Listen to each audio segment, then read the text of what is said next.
Hey, James here. So if you're a club DJ or you're running a radio station and you want to get a DJ setup connected to your broadcast desk, in this video I'm going to show you how to do exactly that. So in this case we're going to be using the Rodecaster Pro, but the principles will apply if you're using a bigger broadcast setup as well. And we're also going to be using a sort of standard Pioneer CDJ setup. So how do we connect all of this to our broadcast desk, and how do we send it out onto the internet, and also how do we use microphones, headphones, and get our studio monitors all working in tandem? That is what we're going to be talking about today, so stay right there.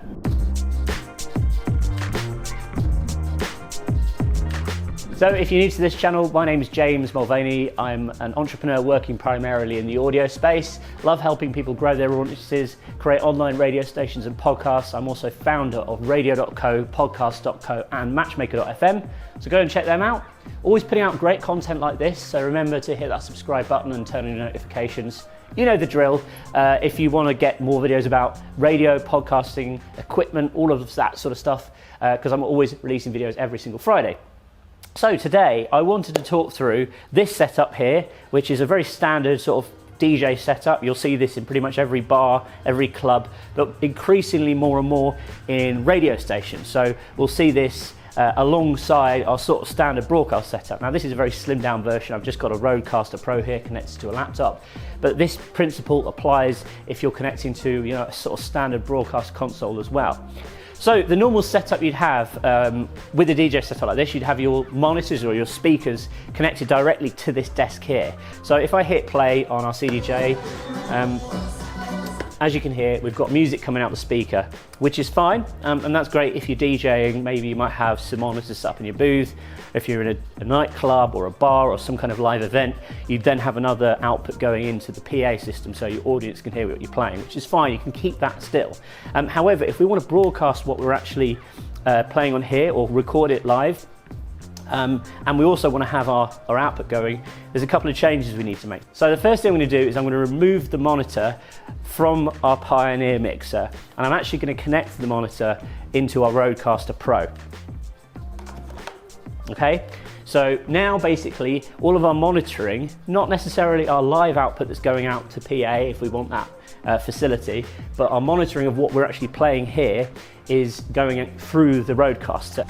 So the second thing I need to do now, because obviously this output needs to be transferred onto a Rodecaster, so we can either broadcast it live or we can record it, or we can connect it to whatever we're doing with the Rodecaster, is we need a cable like this. This is simply two phono to a 3.5mm jack. And what we're going to do is we're going to use the 3.5mm auxiliary input on the back of the Rodecaster, which is this channel here. You'd normally use that maybe to connect a phone, but it is a stereo channel, so it works for this as well. And we're going to connect this end to the record out within our Pioneer setup. Now, record out is designed for just that. It's designed almost like as a separate output for recording or broadcasting live. Most DJ mixers will have a record out, sometimes it's called tape out, but look for basically a second output that's separate to your main output and it's separate to your monitor outputs. So once we've done that, if we hit play, we should now get a signal coming into our Rodecaster. So if I turn that up, you can see here, we've got levels, and we've also got our music now coming through our monitor. So this fader effectively will allow us to control the music coming in through the Pioneer setup into our Rodecaster.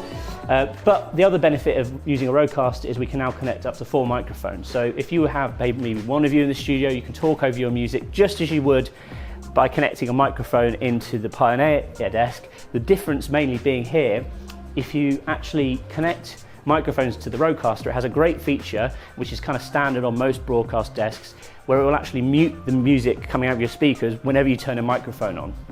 I'll give you a quick demo. So I've got a Shure SM7B. As soon as I put that microphone fader up, the speaker goes off, my monitor will switch off. That's really important in radio, because obviously if you start speaking and you've got your monitors on, you're going to get some awful feedback occurring. Listeners are going to have a headache. So that is really, really crucial, and that is not enabled by default on the Rodecaster. You might need to also update your firmware to make sure you've got the latest version. Okay, so first of all, we're going to go into settings, we're going to go to advanced, we're going to go to audio, and finally operations. Now, these are some of the various new things that they've introduced. So first of all, we're going to select automatically mute outputs. That simply means if one of our microphone faders is up, our speaker is going to cut off automatically. So we're going to avoid any feedback. Okay, so that's pretty much it. So let's just a quick recap what I've done. Normally, I'd have my monitor or speakers connected directly to the Pioneer desk. I've now got my monitors connected to the Rodecaster Pro. Normally, I'd also have my headphones connected here. I've also switched them over to the Rodecaster Pro. And what I've also done is I've put a cable into the record out of my Pioneer, and I've put it into the auxiliary channel or the phone channel on my Rodecaster Pro, which allows me to transfer the audio coming out of this system and put it into this system. This should work now. Of course, you can connect this to a laptop. You can record if you're doing a podcast. You can either record it to an SD slot on the Rodecaster, which is great if you want to record your sets. And you can also broadcast it live to a platform like radio.co. Really straightforward to do. Doesn't take a lot of setting up. It's just a slightly different way of working than you might be used to, particularly when it comes to the sort of standard DJ setup. But 90% of radio stations now have got DJ setups in. Dance music is more popular than it's ever been, so we wanted to show you exactly how you could set up Pioneer desks alongside your radio setup. One last thing to talk about is our hot cues here, which are really cool, particularly if you've got maybe some DJ idents or some jingles and you want to fire them off either over the top of the music or before you start playing a track, maybe when you finish speaking, or even if you want to just cue up background music that you can talk over on the lead up to tracks. That's these buttons here. So let's say I want to hit play on a track here and I want to just put something over the top of it. There we go. Jamie says hello. You'd obviously put, like your own ident or your station jingles over the top of that, but it works really well for this case. It's all at your fingertips, which makes it really neat too. Thanks very much for watching this video. If you enjoy this, please give me a big thumbs up. Also, if you've got any questions about the setup we've talked through today, feel free to drop them in the comments. Are you thinking about connecting a pair of CDJs to the Rodecaster? Let me know. I'm curious to see your setup or hear about what you're doing. And also, if you haven't already, go and check out radio.co. Makes it super simple to set up an online radio station and broadcast your sets live. Take care. What makes the difference between a successful radio station and a failed project? Well, after working with tens of thousands of broadcasters over the past 15 years and helping lots of people start their own radio stations, I see the same mistakes being made time and time again. So what I've done is I've put together a guide called the 5-Step Radio Startup Checklist, which really covers everything from concepting your radio station to marketing it. And this guide, I believe, will make the difference between you having a successful venture with longevity and creating something that doesn't quite hit the mark. Go and grab your copy now for free at jamesm.com/radio. Just enter your name and your email address and I'll send it over to you straight away. You're going to find it really useful. There's tons of information there which will help you with concepting and launching your brand and bringing it to market.